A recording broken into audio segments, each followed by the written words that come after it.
So this is the rope that broke and caused the water tank to fall. The rope looks pretty durable. How can it be burned through so quickly by fireworks? Why are you suddenly so serious, Traveler?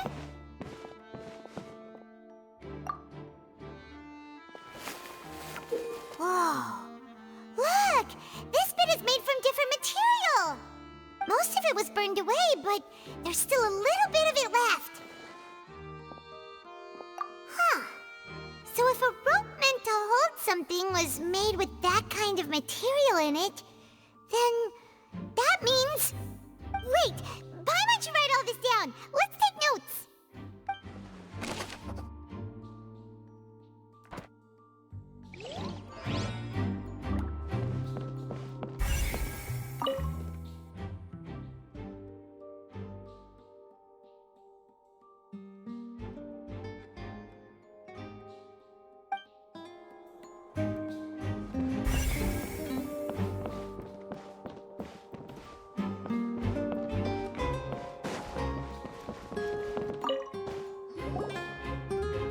The investigation team has some new findings. Turns out there's an issue with the random number selector after all. See, I told you. What if the machine picked some big guy's seat? You think the murderer would have still made his move then? Sorry to interrupt, but we're helping Linny and Lynette with their side of the investigation. What were you saying about the number selector?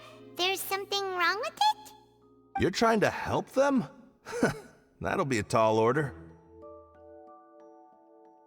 Linny used the machine to pick a random member of the audience during his performance, right?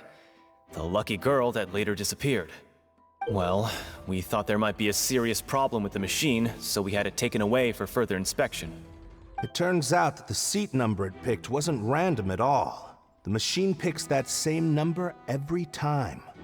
I'm sure you already know that you have to make a reservation in advance to get a seat, regardless of whether it's a trial or some performance. In other words, Linny knew who would be sitting where from the very beginning. That much checks out.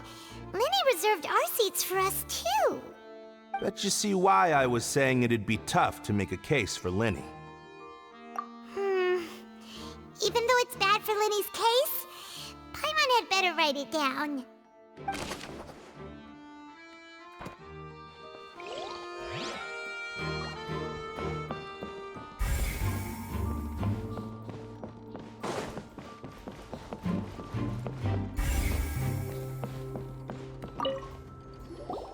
Hello there. What are you investigating? Oh, this location has also been cordoned off because the Magic Troupe members are currently considered prime suspects. The investigation team is still collecting evidence. The seats were all booked in advance, so we were able to deduce the missing woman's identity by checking the guest list. Sure, it's not like this is confidential information. We will publish it later anyway when we petition the public to help us find the missing person. Her name is Halsey. She's a painter from Fontaine who's made a bit of a name for herself. Apparently, she wasn't a regular at the Opera House, but she'd been feeling some pressure with her work lately, which made her decide to come see the magic show. The Magic Troupe members all claim not to know her. We have looked into her social connections. It seems that she has no personal grievances or conflicts of interest with the suspects. Simply put, she wasn't related to the Magic Troupe at all, which matches the features of the previous serial disappearances. Were the victims of previous cases also chosen at random? That's how it seems to us, in any case. Apart from the fact that they were all young women of around the same age range, there really weren't any other connections between them. Okay then. No need to be so formal. If you do happen to see the missing girl, please be sure to contact us. It is of utmost importance that we get to the bottom of these disappearances.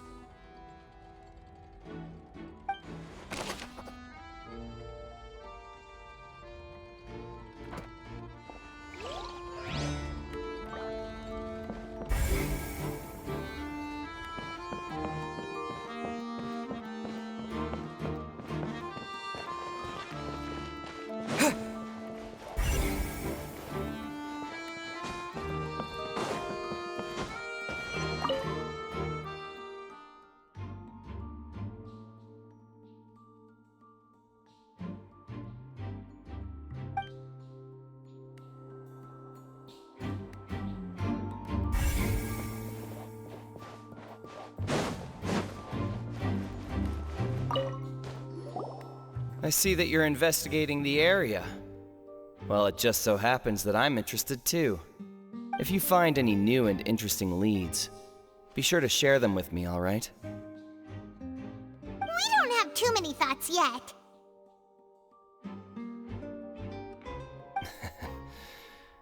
Then why don't I tell you my hypothesis first? The way I see it. And I'll start it with that loud thud. The thud? Oh, you mean the sound that happened during the countdown? Yes, exactly. It wasn't terribly loud, but I suspect that most people heard it. It's just that everyone was awaiting the results of Linny's trick with bated breath, so no one paid it much mind. But now that the incident has happened, the thud has become an important clue. That makes sense. So, what do you make of it? I'm of the opinion that it may have been the sound of Linny's accomplice, Lynette perhaps, jumping atop the water tank or something like that. And when the pyrotechnics went off, she cut the rope, sending the water tank crashing down. But wasn't the noise we heard too loud for that? Perhaps the balance wasn't right, leading to a particularly rough landing. Oh, that's true. I suppose I must reconsider. That does remind Paimon, though. What was with that sound?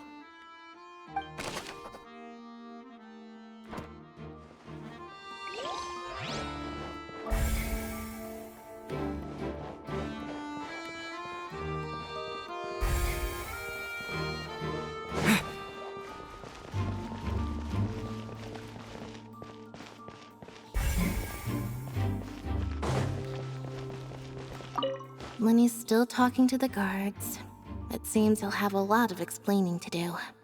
I think someone will be assigned to monitor us later, but that's alright.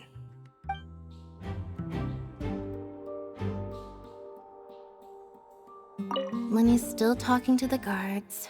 It seems he'll have a... I think someone will be...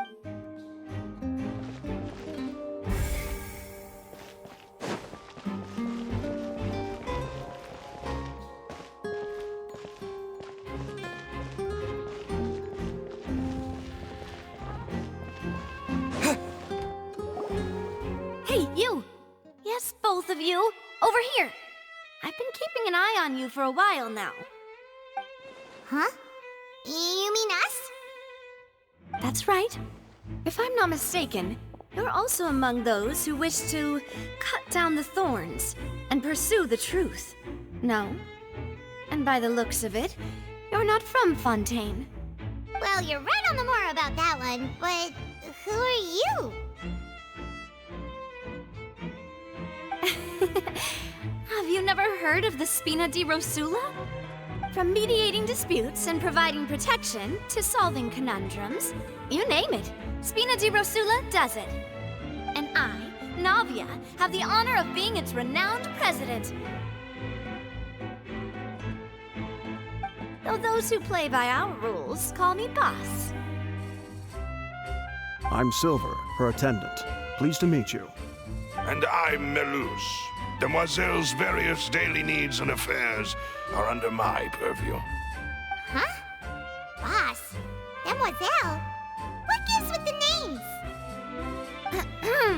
Well, I am the second generation president. Malus and the others are still used to my previous title. My apologies, Demoiselle. Should you prefer, boss, I will endeavor to use that instead. No, no need. You don't have to call me boss. Just Navia is fine. Okay, if you say so. Not that we're members of Spina di Rosula anyway. All merely trifling details. Never mind. Now, back to the situation at hand. That's right. I've always kept an eye on the serial disappearance cases. My interest stems from a matter back from my father's time. Judging from the look of things, I find Linny an unlikely mastermind. Really? We think so too! That's why we're looking for clues now. But how did you come to that conclusion? Intuition, naturally. My unparalleled intuition. Farina sure was quick to point the finger at Linny without any decisive evidence whatsoever, wasn't she? But that's not uncommon for her. If you remember, the Justice had to interrupt her and ask if she was pressing charges just to keep her from getting carried away. Anyway, a trial begins the moment someone levels charges. And, of course, there was no way Farina was going to back down in that situation. Sounds more like you just don't trust the Hydro Archon. Well, what's your opinion? I must admit that she can be interesting at times, but liking her doesn't mean that I'll blindly agree with her. All right, I've answered your question. Now, it's time you answer mine. Wait a minute, did that answer count? Well, I say it does. But don't worry, you won't hear any pointless questions from me. In your opinion, do you think it's right to treat a trial like it's an opera?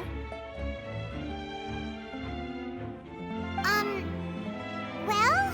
And why would that be?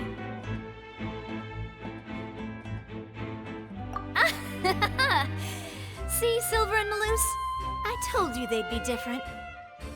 Most astute of you, demoiselle. I too think that the Traveler's response was most excellent. No matter how wonderful the script or how fervent the audience's expectations may be, the trials that go on stage here must be based in fact. And if that can be done, boss, then... All right, that's quite enough, Maloose. Anyway, I like your answer. You passed with flying colors. Now, I need to make some preparations, following which our joint investigation shall commence. You two shall be my assistants. Wait! Since when did we become assistants? Oh, well, I can be the assistant. Sure. Or your companion, if you like. I'm really not that fussy. That's more like it. Far be it from me to brag, but I believe that Demoiselle's intuition will be instrumental in uncovering the truth. You wish to save a friend from false accusations, and we wish to unravel the disappearances. In this sense, our goals are aligned. You have a point. You're quite the talker, aren't you, mister? And what about you over there? What do you think? You seem like you've got something on your mind. I have nothing to add. Oh, alrighty then. We'll be making some preparations first. Just be sure to let us know if they start revealing Linny's tricks. Thanks!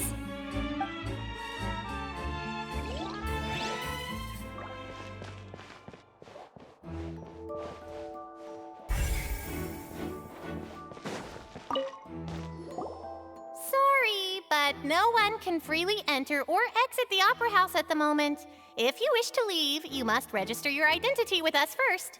No, we're not leaving. We're representing Linny and Lynette as attorneys, so we're investigating the case.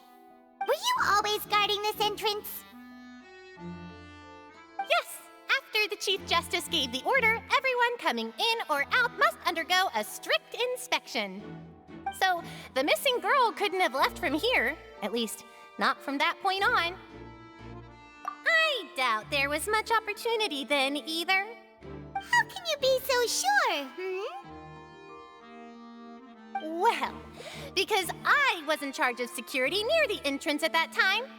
I couldn't see Linny's performance from here, which was quite a shame. Just my luck. But still, I did not abandon my post, and I stayed put no matter how loud the applause was.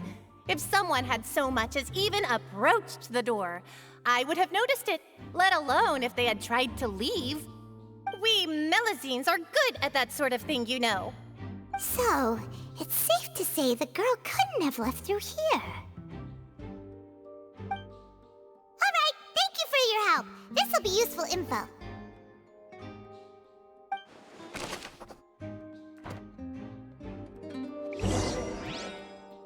We've checked everything of note here at the performance venue.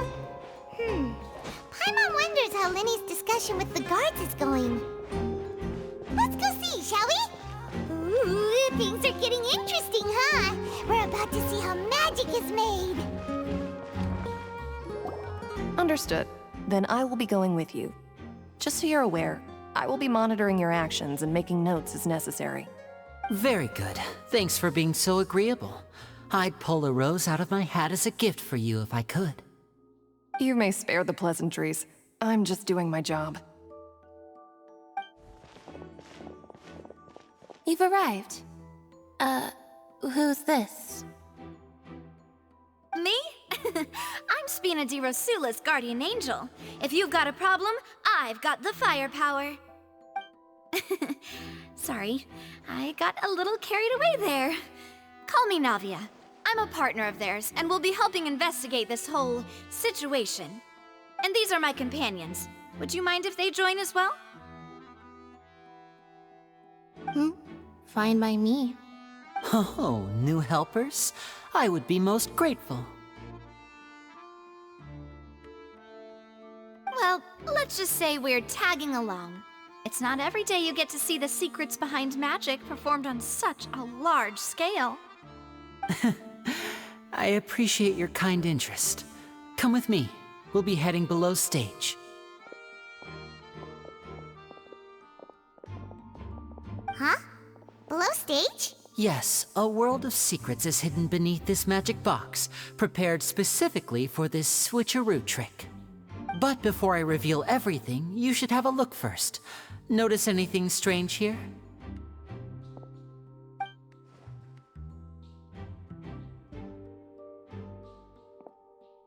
I'm not trying to be dramatic. Remembering the details of a trick will help you understand the methods used to perform it more easily. Huh. Weren't there balloons and other decorations here? Where did all that go? Ah, good eye. That said, you're still far from discovering the answer. The back? You mean the inside of the door? What's different about it? Paimon didn't notice anything. Very good indeed. I thought you might not be able to catch that, given that you were sitting in the first row. The back of this door was patterned. Those patterns are now gone, replaced by a smooth wooden board. So, if you put 2 and 2 together, what do you get? Exactly. All right, let's go. I'll tell you how it works as we head down.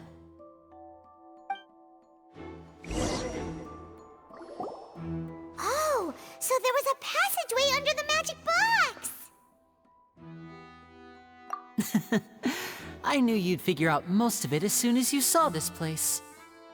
The 2 magic boxes are positioned right above the 2 entrances of the tunnel. See this flatbed trolley? The box with the lucky audience member in it would be shuttled over to the other side using the trolley. This trolley can raise and lower and even rotate, ensuring that the box will face in the right direction. I see. So that's the purpose of the box inside another box. Precisely. The inner box would descend after the audience member was put inside and be moved along the trolley, all while the outer box would remain on stage as if nothing had ever changed. So that's how you did it! Once the box was lowered, the trolley would store some energy through this device here, with which it would complete the rest of the steps. The audience member would only be able to feel some slight movements in the dark, and by the time she walked out, she would already be back on stage. Right! You were talking that whole time, and you even came out for a moment near the end! Ah, yes. A phonograph operated by Lynette was used to achieve that effect. My assistant and I had already scripted our conversation beforehand. When the countdown began, I had already gone to the opposite box via a tunnel using that ladder. And what about Lynette? Where was she? I was in the mezzanine space in the back of the box. Oh, interesting! That's how we were able to coordinate Linny's lines with the assistant. And by the way, I was the one who walked out of the box at the end. I mean, we are twins. All it takes is a change of clothes and no one can tell who's who. And that's my favorite part of this trick. Only Lynette and I can perform it.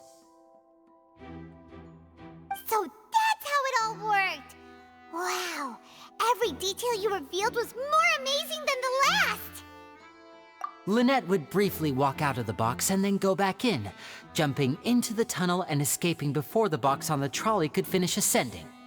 And then I walk out of the other box in the audience area, and the trick would be complete. The operative word here being would.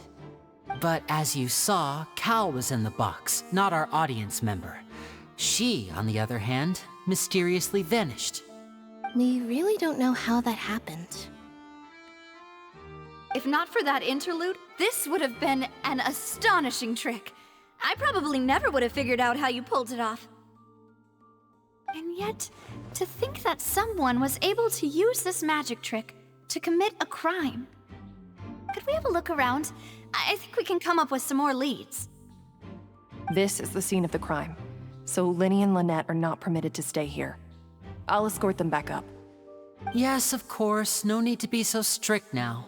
I won't disappear into thin air, you know. Thanks, everyone. We're counting on you.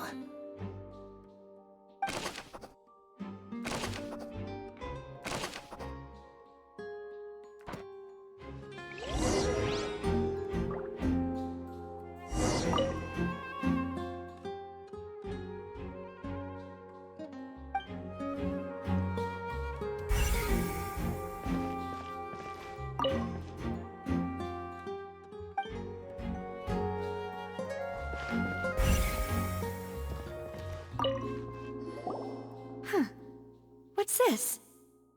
Looks like a hook tied to the end of a rope. Huh? There's all kinds of odds and ends here. Perhaps it was a prop for a different trick. But why would it have been left here? Whatever it is, let's make a note of it first.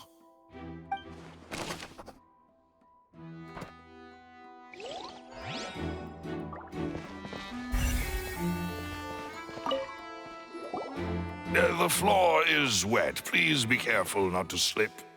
Speaking of which, why would there be water here? Oh, Paimon knows! It's one of those tricks where you pour water into a jug and then flip the jug over only for the water to disappear? And here's a broken vase. Huh. Did the trolley knock it down while moving? That can't be. The trolley moves along tracks from start to finish. It couldn't have hit the vase at this distance. Let's note this down too and think about it later.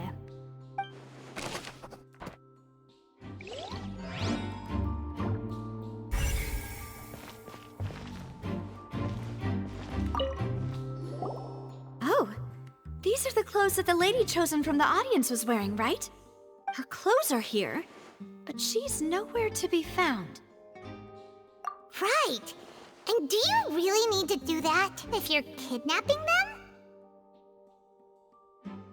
Ugh, this is so confusing. Paimon doesn't want to be a detective anymore.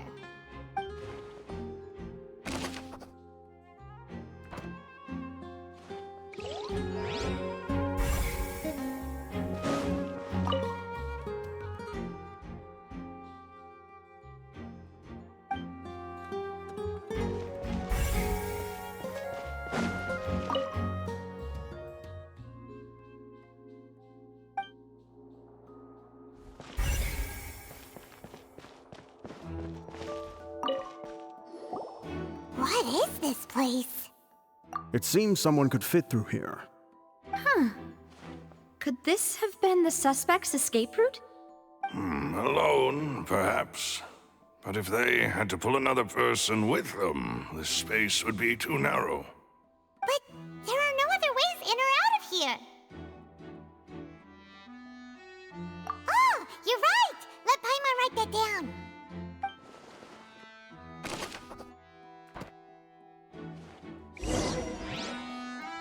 Seems we're just about done investigating down.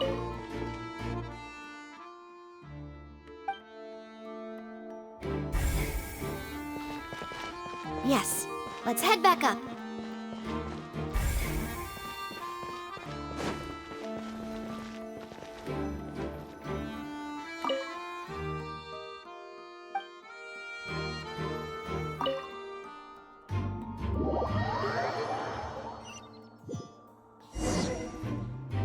Well, we've ascertained the state of the crime scene. Let's find a place to sort out our findings once Malus returns. It seems to me that there are several things that don't add up here. Apologies for the wait, demoiselle.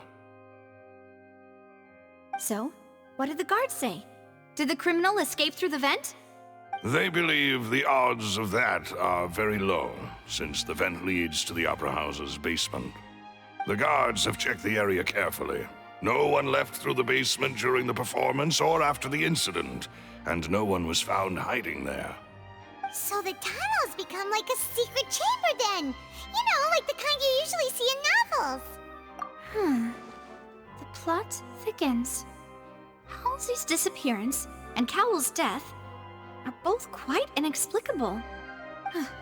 No wonder Farina was so confident in her accusation. All the current evidence points toward Linny and Lynette. In other words, the charges are very likely to be upheld unless we make some considerable progress.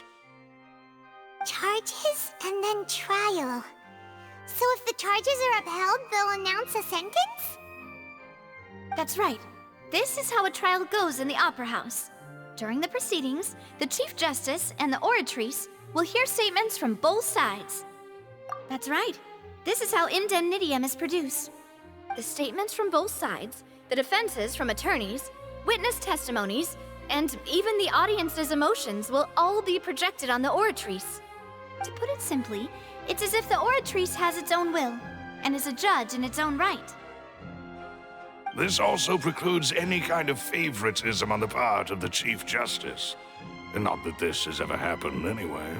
Once both sides have finished speaking, the Chief Justice will make his final decision.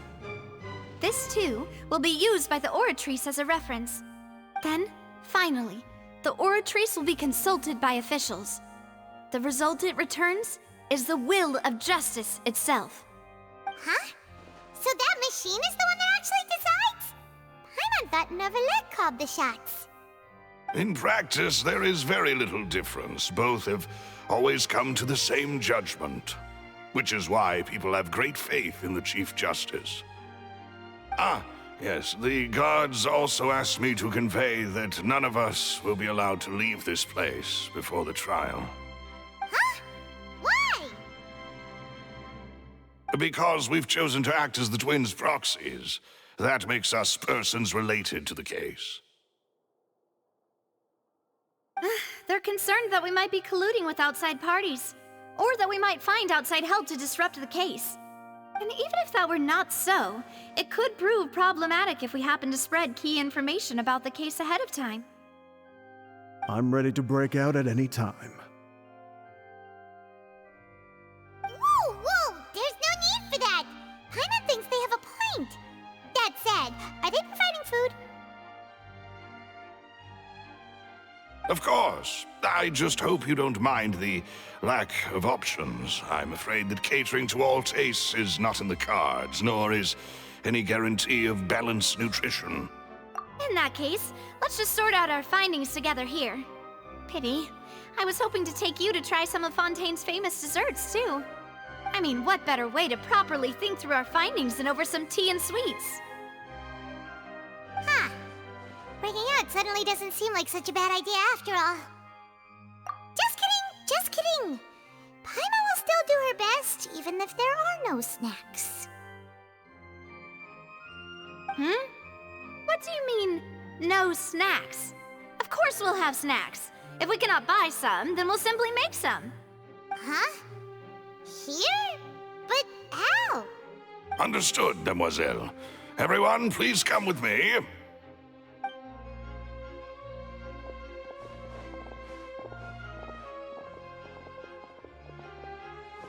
Wait, you're carrying a portable stove with you?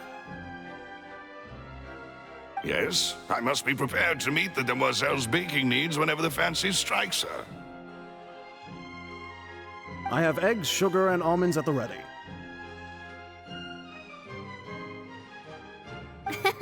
Good work, you two. Then I'll get to it. Please sit tight for a moment. You'll get to taste my awesome snacks soon enough.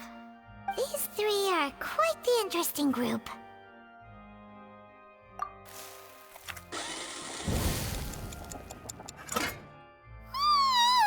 And Paimon thought it smelled good while it was still in the oven! Oh, it's even better now. Paimon can't stop drooling. From the way you had these two guys carrying all that stuff around, Paimon thought you'd have them do more during the baking process. But you ended up doing the entire thing by yourself! Beating the egg whites, grinding almonds, everything! I was applauding. And I was giving encouraging smiles. Paimon was just thinking, aren't you worried about getting your fancy dress dirty beating egg whites and baking like this? Well, I don't think it's carved in stone anywhere that fancy ladies can only read books, sip tea, ride horses, and play the piano. I just really enjoy making snacks. Don't underestimate beating egg whites, by the way. It's a real arm workout. You also need to beat them to just the right consistency, or your macarons will crack. Anyway, give these a try, fresh out of the oven. There's 3 for each of us. Only 3? Well, eating too many sweet treats might send all that sugar to your head. You wouldn't be able to think clearly about the case on a sugar rush, would you? Tea is ready to be served as well. This is Demoiselle's favorite, strong black tea with a floral fragrance that clears the mind and lifts the spirit. No need for concern. I'm merely doing as I should.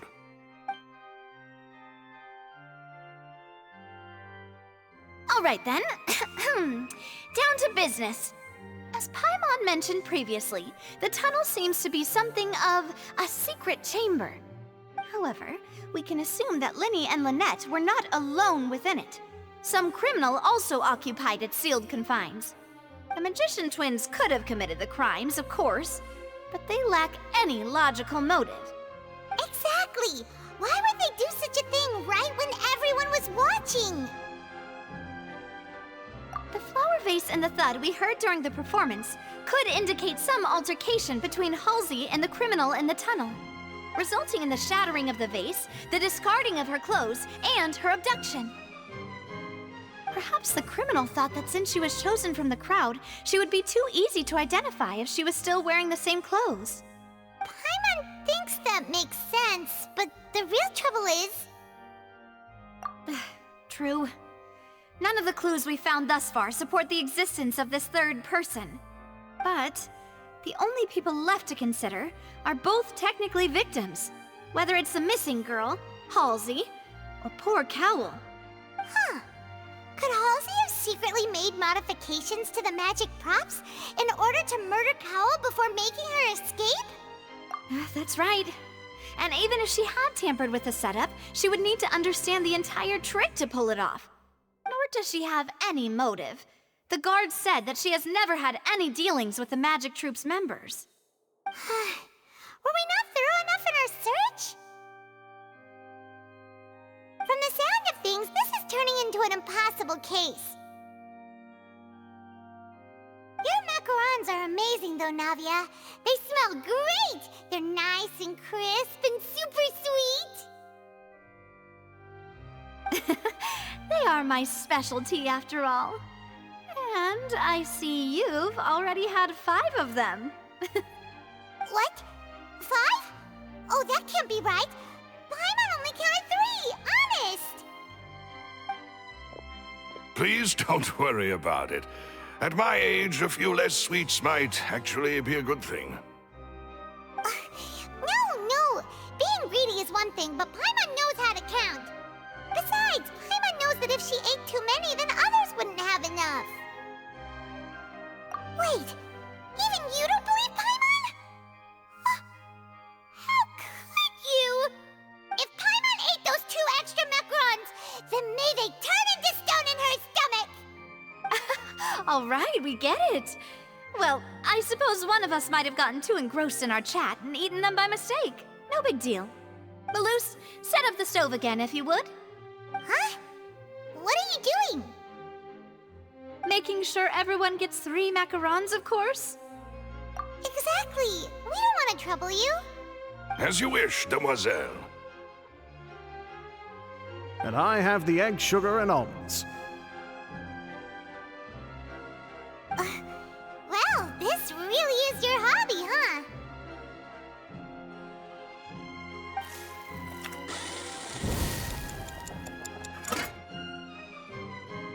Well, that's it for snack time. I'm going to have another look around the area. I don't know what we're looking for yet, but we've still got some time. As attorneys, I suggest the two of you think the case over again. It would be awkward if you got all tongue-tied on stage during the trial. All right, thanks for your help and for the snacks. It was nothing. A small task for the Spina di Rosula. Silver, Maloose, it's time to go. I'll be back if I find anything new.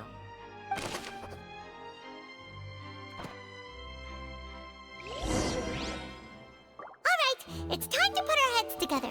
We've got to get our defense ready for the trial. Oh, it's probably gonna be a long and difficult case.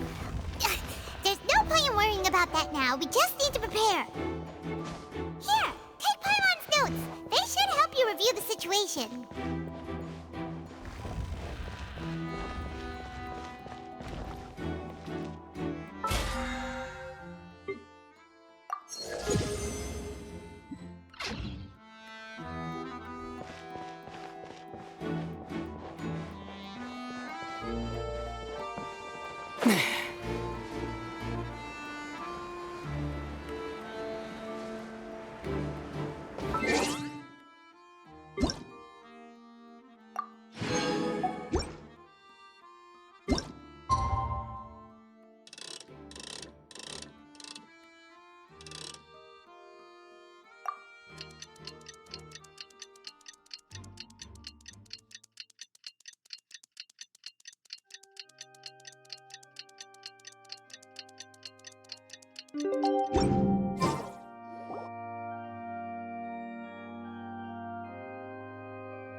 What do we do?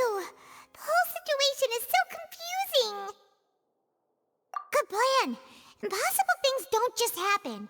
We'll get to the truth one way or another. Just relax. Even if everyone else suspects Lenny and Lynette, at least we will be supporting them from the stands. Besides, I doubt Farina understands any more about what happened than we do. Thanks, Navia. Well, we'll be going then. Best of luck to you.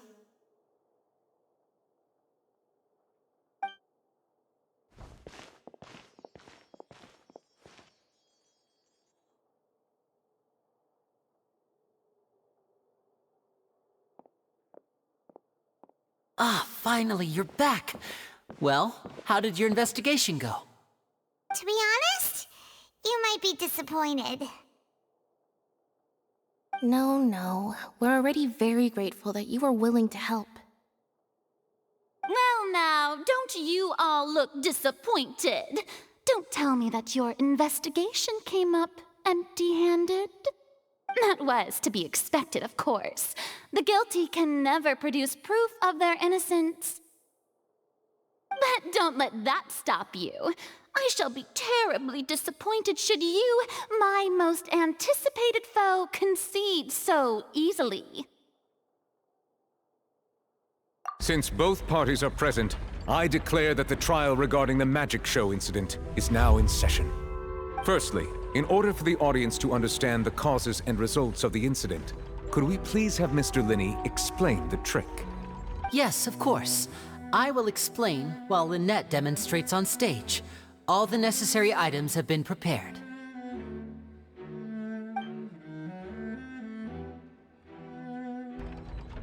Thank you, Mr. Linney.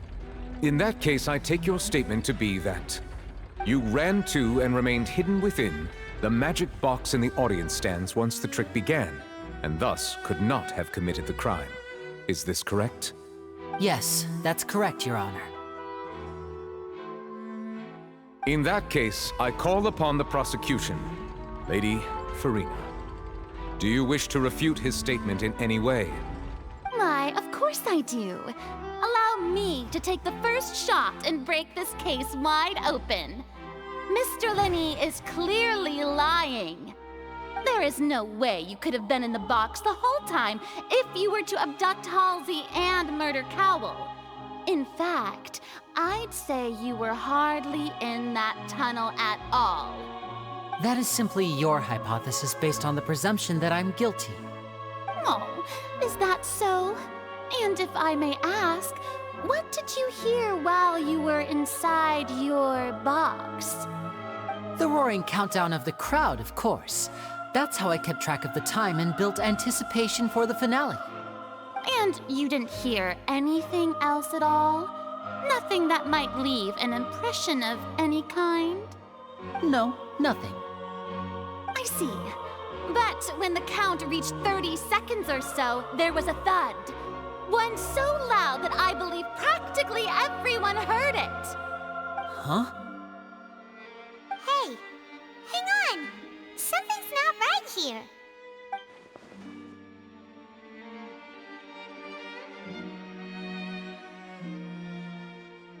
Yeah, I'm sure he could have heard a noise that loud from inside the box. I was right by the box, and I definitely heard the thud. Look at those scales. Could those mean... Well then, ladies and gentlemen, allow me to use the words of the magician himself. You never know what can happen in the blink of an eye. Indeed, it seems his alibi can also collapse in the blink of an eye. Of course, I have armed myself to do far more than smash your alibi. Confidence cannot go unfounded, and my foundations are rock solid. Tell me, aren't you and Lynette actually from the House of the Hearth? The House of the Hearth? No wonder they did something like this. So the serial disappearances were the Fatsui's doing. Now it all makes sense. I've got a feeling that what happened on stage probably wasn't just an accident. That's irrelevant. Our identities have nothing to do with what happened. Indeed. Then perhaps you could tell us everything that happened during that 1 minute. Your first priority is to prove yourself innocent, after all. I'm sure there is little that needs to be kept secret now. Unless your script already has holes in it. The Outlander is speechless. My, oh my, don't they look flabbergasted? Now comes the infighting and discord, I suppose. This was almost too easy. Good thing I made all those preparations. Seems the all-nighter I pulled last night is really paying off. Hey, Linny, why didn't you tell us this before?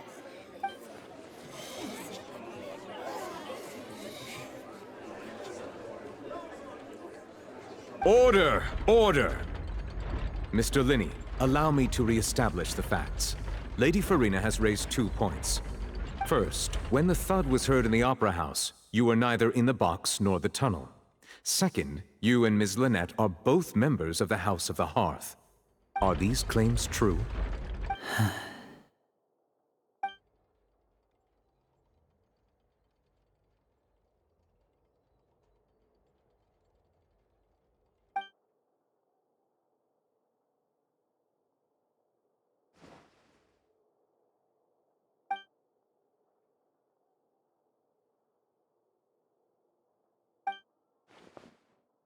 Please answer my question, Mr. Linney. I'm sorry. Yes, they're true, Your Honor.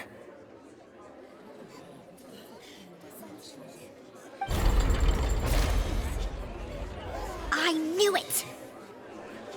Well, that's it. We might as well move on to the sentencing already. What's What should we do now? Granted. In that case, what is your request? Is that really necessary? They're already as good as guilty. The defendant deceived their own attorneys. What is there left to discuss? Order! Order, I say! Your request is reasonable, and we shall adjourn. This trial will reconvene in 1 hour. So you would stick to Mr. Linney's defense even after knowing what you do now? You certainly have more professionalism than I thought.